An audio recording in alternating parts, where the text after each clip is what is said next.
Faz pra mim. 1, 2, 3, ação. É, isso aí. 1, 2, 3, ação. Faz de novo. Faz de novo, pô. Não tava preparado.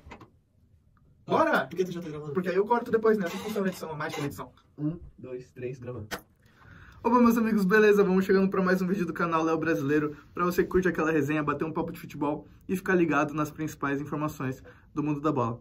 Meus amigos, hoje vamos falar um pouco sobre a grande vitória do Corinthians em cima do Fortaleza pela Sul-Americana. E nem o corintiano mais otimista podia imaginar que o Corinthians ia vencer por 2-0 no Castelão. É um estádio que o Corinthians não ganha desde 2019. Desde que o técnico do Fortaleza entrou lá em 2021, o Corinthians não ganha do Fortaleza, então realmente nem o corintiano mais otimista estaria esperando essa vitória. Porém, o Corinthians fez um grande jogo, foi uma boa partida, teve muito volume ofensivo e conquistou uma vitória importante, poderia ter sido até mais. A equipe do Ramon Dias veio um pouquinho mexida, um pouco diferente do que a gente está acostumado, veio com uma linha de 4 defensores no gol. O Hugo Neneca, na lateral direito, o Fagner, que voltou depois de ficar no banco contra o Botafogo, na linha de 2 zagueiros na parte de trás do setor defensivo. Félix Torres e Kaká, que também retornaram após desfalcarem o Corinthians por lesão contra o Botafogo. Na lateral esquerda, o Hugo, que não jogava fazia algum tempo, considerando que o Bidu tomou a posição e não tem dúvidas de quem é o titular da posição atualmente, ainda mais se você for falar do Palácios, que não existe no time do Corinthians. Aí o meio de campo tinha 4 jogadores: Charles, Bidon. Caramba, quem era? Quem era o terceiro? Não, pô. Terceiro volante, tinha 3 volantes. Rian, pô. bicho. No meio de campo tinha 3 volantes: Charles, Rian e Bidon. Um pouquinho à frente, o Igor Coronado, então tinha uma trinca. Que foi? Que isso? É um porco, pô? Posso continuar? O meio de campo veio com uma trinca de 3 volantes, com Bidon, Charles e Rian, e um pouquinho mais à frente o Coronado como um 10, um pouquinho mais solto ali, ele não tinha muita obrigação defensiva, enquanto esses 3 compunham bem o meio de campo. E já vou dar meu destaque da partida, que foi o Coronado. Grande partida, eu vou falar um pouquinho mais depois, só que o Bidon fez uma grande atuação, que depois de muito tempo ele não entrava como titular, ele não vinha ganhando minutos com o Ramon Dias, porém ele entra e faz uma partida excelente. Ele toma conta do meio de campo, ele sai muito bem com a bola e ele marca bem também. Então foi realmente uma partida para se provar que ele pode ter mais minutos com o Ramon Dias, e vamos ver se agora o Ramon vai dar uma chance para ele. O Ramon até fala na entrevista que ele provou que tem muita qualidade nessa partida e acho que agora ele pode ser relacionado com mais frequência. E no ataque, Thales Magno e Roberto, que é a dupla de atacantes que a gente considera a titular, né, por enquanto, porque agora o Memphis Depay vai fazer a sua estreia contra o Atlético Goianiense. Então, a equipe veio formada mais ou menos num 4-4-2, losango ali com 3 volantes, um meia. E foi uma grande partida, só que com um time reserva, né? O Corinthians veio escalado com uma formação um pouco mexida, que não é muito usual, e fez uma grande partida. O começo da partida foi um pouco marcado pela questão de nenhum dos times estar engrenando muito bem. O Ramon Dias ele se mostrou um pouco nervoso com a equipe, até um pouco mais exaltado do que ele costuma ser, considerando que ele fica ali na beira do campo, troca um pouco com o Emiliano, mas nessa partida ele estava realmente nervoso. Acho que toda a situação do rebaixamento vem preocupando a comissão técnica, né? Porque quando eles pegaram o comando técnico do Corinthians, já era uma situação ruim, mas hoje é muito mais preocupante, faltando apenas 12 rodadas para acabar o Campeonato Brasileiro. Então agora eles estão realmente numa situação alarmante e o Ramon Dias está se mostrando um pouco mais nervoso com essa situação, né? O que é normal.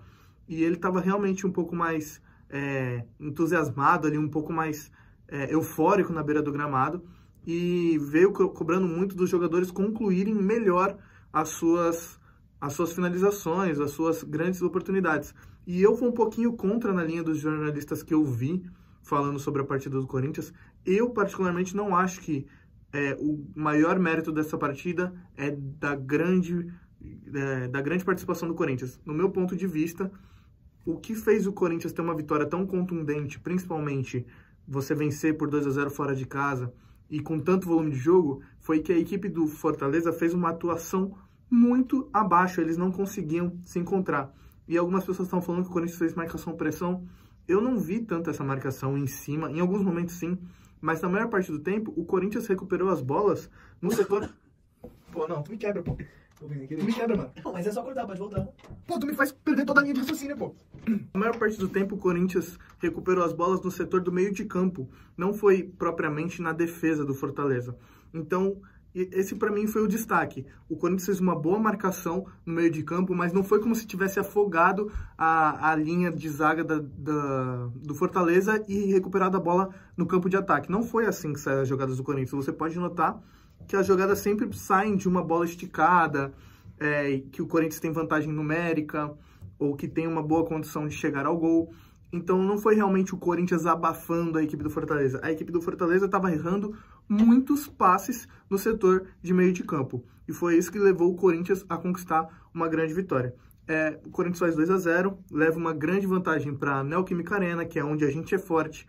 Só que eu ainda não tô tranquilo. É um jogo que o Corinthians podia ter colocado 3, 4, até 5-0 se você for colocar na ponta do papel as oportunidades que teve, e fora o Coronado jogando muita bola. Então, eu não fico completamente tranquilo, porque eles vão vir babando pro segundo jogo, tentar tirar essa vantagem, né? E o Fortaleza é muito forte na Sul-Americana, não é à toa que foi a final do campeonato ano passado. Então, o Corinthians tem que ser muito perspicaz na hora de não ficar só segurando o jogo, de propor o jogo também, porque vai estar em casa, vai estar com a força da torcida, e é um time que em mata-mata é muito forte. Então, agora destacar um pouquinho as oportunidades que o Corinthians perdeu e o show do Igor Coronado, né? Acho que a gente pode destacar um pouco a questão do Thales Magno ter perdido 2 gols que não podia ter perdido, né? O Igor Coronado, no começo do jogo, quando o Thales Magno dá um passe de lado e o Igor Coronado coloca aquele foguete na gaveta, isso já dá uma tranquilidade. E o Thales Magno ainda soma mais um número, né? Mais uma participação em gol, mesmo fazendo um passe de lado, sem nenhuma, como posso dizer, nenhuma possibilidade ali de sair um gol. Não era uma chance clara de gol. E o Coronado, sem nem dominar, ele chuta e faz um golaço. E o Thales Magno soma mais uma participação em gol. Mas a gente não pode maquiar o fato de que ele perdeu 2 gols na cara. Como eu disse, o Corinthians podia ter ganho por muito mais. E não foi muito por conta de Thales Magno e Yuri Alberto.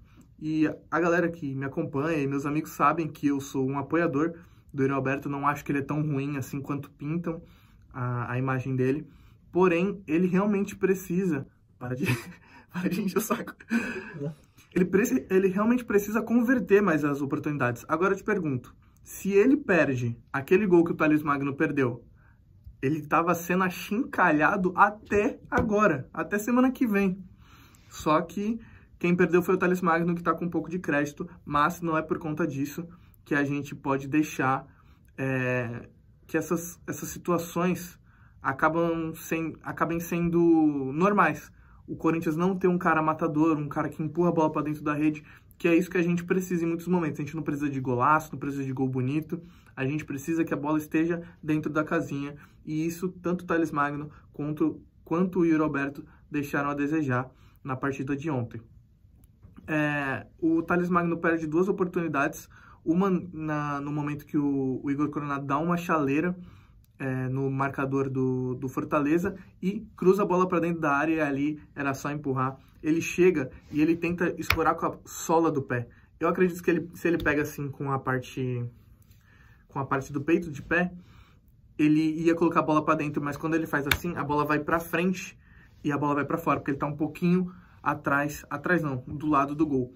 E aí ele perde aquele gol, o Igor Coronado fica maluco, bate no chão, porque era realmente o momento de ampliar o placar, e com uma jogadaça do Igor Coronado depois de uma chaleirinha, que ele já tinha dado uma chaleira linda no segundo tempo, no começo do segundo tempo, que ele dá um passe pro Yuri Alberto, só que ali não era uma chance tão clara de gol.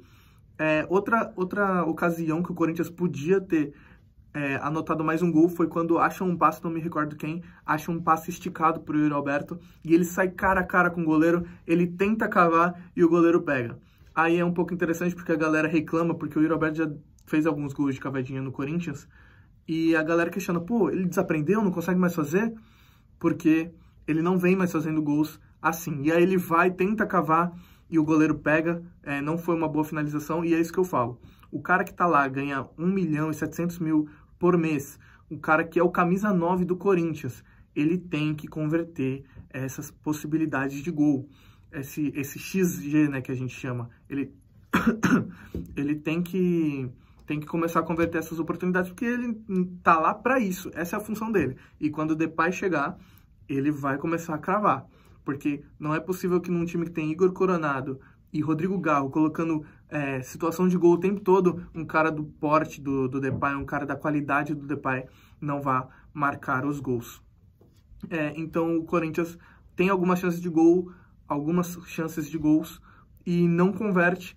Só que o Fortaleza é inexistente na partida. O setor ofensivo do Fortaleza, ele praticamente não cria. E sempre no meio de campo, o que eu falei, não consegue fazer os passes para conseguir uma boa jogada. Teve até um ou outro susto durante a partida. Eu, particularmente, fico agora um pouco preocupado quando é escanteio, porque teve aquela vez, né, contra o Juventude, que o Hugo foi pegar, e embora tenha sido esbarrado, ele coloca a bola para dentro do gol, gerou um trauminha, mas nada que o Fortaleza tenha criado foi realmente muito preocupante para o gol corintiano. E aí, no final do segundo tempo, quando tava já aquele negócio de Corinthians ataca, o Fortaleza tenta, foi um bumba meu boi ali naquela parte do jogo, bola para um lado, bola para o outro, e ninguém conseguia realmente manter a posse, trocar passe. No final do jogo, o Corinthians ainda tinha superioridade, porém, não conseguia marcar, e entre alguns jogadores, Carrilho, para mim, entrou muito bem em campo, fez uma boa partida, ele entrou um pouco mais defensivo, mas fez um papel defensivo muito interessante, e mais alguns jogadores entraram, o Matosinho no lugar do Fagner, o Garro para descansar o Coronado, que tinha feito uma baita partida, saiu o Thales Magno, que vem tendo dosagem de minutos, considerando que ele teve aquela lesão no ombro, e o Corinthians continua tendo algumas chances de gols, e aí o Yuri Alberto marca num lance que ele faz uma boa jogada, dá um passe pro Matosinho, que cruza pro meio da área, o goleiro tira, o Yuri Alberto vem jogando de esquerda, uma bola que é difícil de marcar, e ele vai lá e crava. É bom para se redimir.